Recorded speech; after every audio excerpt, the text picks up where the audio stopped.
Hello student, সবাই কেমন আছো? আশা করি সবাই ভালো আছো। ক্লাস 10 2025 মাধ্যমিক 2026-এর তোমাদের সেকেন্ড ইউনিট টেস্ট পরীক্ষার মডেল নম্বর 9, 10, 11 যে বাকি তিনটে স্কুল বাকি ছিল প্রশ্নবিচিত্রার জীবন বিজ্ঞানের। তা আজকের এই ভিডিওর মাধ্যমে এই তিনটে স্কুলের সমাধান আমি তোমাদের সঙ্গে শেয়ার করবো বিভাগ ক্ষয়ের। তো 9 নম্বর স্কুল দেখো, নৈহাটি নরেন্দ্র বিদ্যানিকেতন। এখানে বিভাগ ক্ষয়ের যে কোশ্চেনটা দেখো, কোনো ফুলের পরাগরেণু যখন সেই উদ্ভিদেরই অন্য কোনো ফুলের গর্ভমুণ্ডে পড়ে তখন তাকে কী বলা হয়? তখন তাকে বলা হয় গেইটনোগ্যামি। হয়েছে। 2.2তে দেখো, মেরিচিপ্পাস ঘোড়ার অগ্রপথে আঙুল সংখ্যা হবে 3টি। 2.3 দেখো, সত্য মিথ্যা।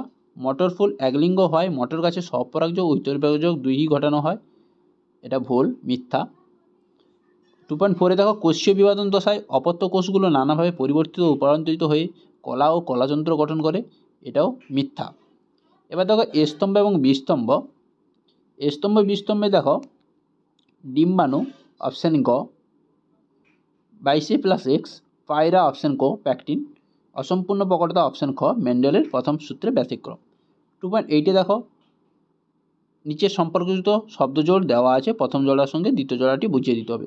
পাথরকুচি, পত্রজ মুকুল, কচুরিপানা কী হবে? খর্বধাবক। 2.9এ দেখো, মেরুদণ্ডী প্রাণীর ভ্রূণের তুলনামূলক আলোচনা থেকে কোন তথ্যে পৌঁছানো যায়? এটা একটি মাত্র তথ্যে পৌঁছানো যায়, যেটি হচ্ছে ব্যক্তিজনী জাতিজনীতে রূপান্তরিত হচ্ছে, পরিবর্তিত হচ্ছে। হয়েছে। এবার দেখো মডেল নাম্বার 10 বিভাগ ক্ষয়ের কোশ্চেনগুলো দেখো।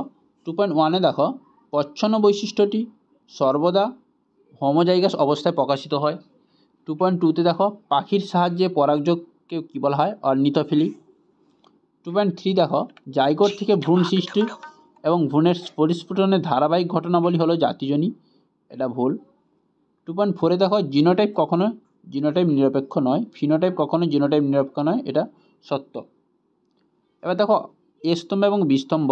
সুন্দরী গাছের লবণ, সুন্দরী গাছের লবণ হচ্ছে অপশান খ, ক্লোরাইড কোষ। কালো এবং অমসৃণ লোমযুক্ত গ্নিপিক অপশান গ, প্রকট বৈশিষ্ট্য। রেণু অপশান ক, অযৌন জনন। এবার দেখো 2.8 বিষদৃশ্য শব্দটি বেছে লেখো। এখানে বিষদৃশ্য হবে পুংকেশর। হয়েছে।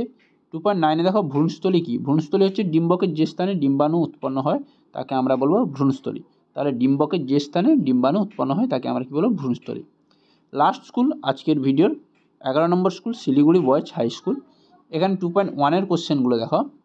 ক্রোমোজোমের যে নির্দিষ্ট স্থানে জিন অবস্থান করে তাকে আমরা কী বলবো? লোকাস বলবো। 2.2তে দেখো, বিজ্ঞানী ওপারিনের মতে যে কলয়েড কণা থেকে আদিকোষ সৃষ্টি হয়েছিল তাকে আমরা কোয়াসারভেট বলবো। ওপারিনের মতে কোয়াসারভেট, যদি ফক্স থাকতো তখন মাইক্রোস্ফিয়ার হতো। 2.3 দেখো, ফুলের গর্ভদণ্ড অংশটি আঠালো বা রোমস হয়, যা পরাগরেণুকে আটকাতে সাহায্য করে, এটা মিথ্যা, ভুল। 2.4এ দেখো, মটর গাছে ভিন্ন ভিন্ন জিনোটাইপ এবং একই ফিনোটাইপ সৃষ্টি হয়, এটা সত্য, ঠিক। এবার দেখো স্তম্ভ এবং বিস্তম্ভ। স্তম্ভ বিস্তম্ভই দেখো, জিনগত গঠন অপশান গ, জিনোটাইপ। সিয়ন অপশান ক, গ্রাফটিং। মেরিচিপ্পাস অপশান খ, মায়োসিন। হয়েছে। এবার 2.8 নিচের সম্পর্কযুক্ত শব্দজোড়টি বেছে লিখতে হবে। একই ফুলের মধ্যে